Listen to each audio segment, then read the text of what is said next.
ભારતના શાસ્ત્રોમાં મનુસ્મૃતિ નામનો એક ગ્રંથ છે.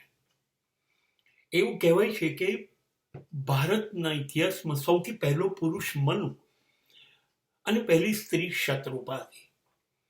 અને આ મનુએ જે જે કંઈ લખ્યું એ મનુસ્મૃતિ કહેવાય.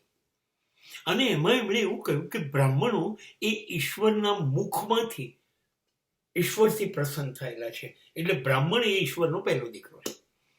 પછી ખભા પર ક્ષત્રિયો, ત્યાર પછી વૈશ્ય વેપારીઓ, અને ત્યાર પછી સંડાસ, બાથરૂમ, પેશાબ વાળી નિમ્નલિખિત જગ્યાઓમાં હરિજનો અને દલિતો પેદા થયા. મને કોઈ વાંધો નથી, તમે બ્રાહ્મણ, ક્ષત્રિય, વૈશ્ય પાડ્યો એની સ્થિતિ એ થઈ કે એક વર્ગ કાયમ કચડી ગયો.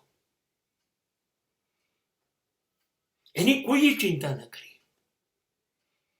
હરિજનોએ, દલિતોએ, પછાતોએ ગામમાં નહીં આવવાનું ક્યારે?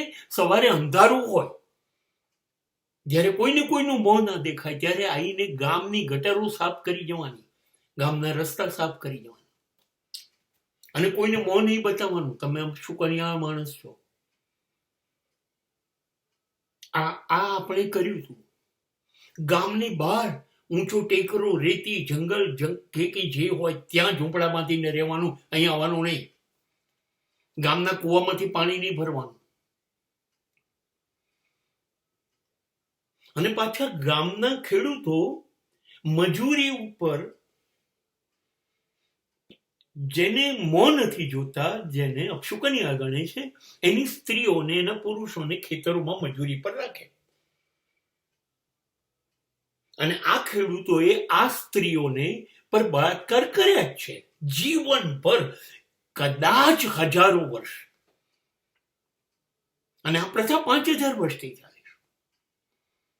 અને દુઃખદ ઘટના તો એ હતી કે આ દરેક હરિજને પોતાની પીઠ પાછળ કાયમ સાવરણા બાંધવાના, એટલા માટે કે તું ચાલે તો અમારા ગામમાં, અમારી જમીન ઉપર હરિજનોના પગલા ના પડવા જોઈએ.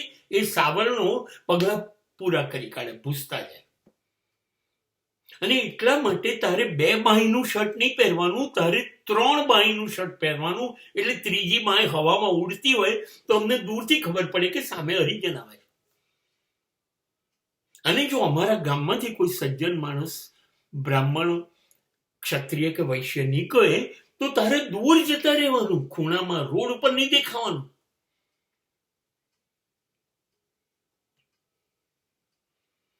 હજી આજે સૌરાષ્ટ્રમાં અને કેટલા બધા ગામડાઓની અંદર હરિજન સાયકલ ઉપર કામ કરીને રોડ વાવીને પાછું જતો હોય તો એને નહીં જવાનું, ઉતરી જવાનું. કેમ કે બાપુ, દરબાર, વૈશ્ય, બ્રાહ્મણ બહાર બેઠા છે ગામના ચોરે, અને તું સાયકલ પર બેસીને જાય.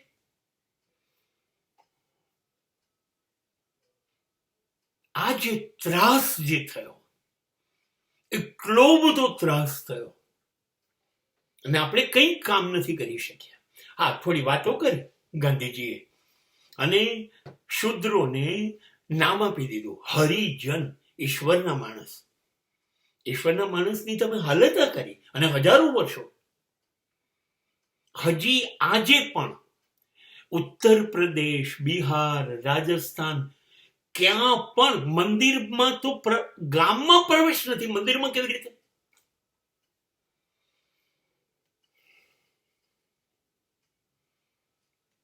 આ સ્થિતિ આ મનુવાદી વિચારસરણીએ કરી. આપણે ખાસ કંઈ કરી નથી શક્યા. થોડું ઘણું કામ કર્યું છે. એમનું નામ છે બાબા સાહેબ આંબેડકર, જે જિંદગીભર લડ્યા એટલું નહીં, ગાંધીજી જોડે લડ્યા, ગાંધીજી સામે લડ્યા કે આના માટે કર્યું છે શું તમે લોકોએ. આપણે આને અસ્પૃશ્ય ગણ્યા, અને અડવાનું બી નહીં, આનો પડછાયો બી આપણે ગામમાં ન પડવો છે. માણસ ઈશ્વર બનાવે છે, બધામાં આત્મા છે, બધામાં લોહી સરખું વહે છે, અને એકને તમે જાનવર કરતા ખરાબ જિંદગી આપી દીધી. આ છે અસ્પૃશ્ય સમાજ આપણે પેદા કર્યો છે. અને આ માટે જો કોઈ સૌથી મોટો ગુનેગાર હોય તો એ બ્રાહ્મણ છે, જેણે આ લોકો પર અનહદ ત્રાસ કર્યો છે.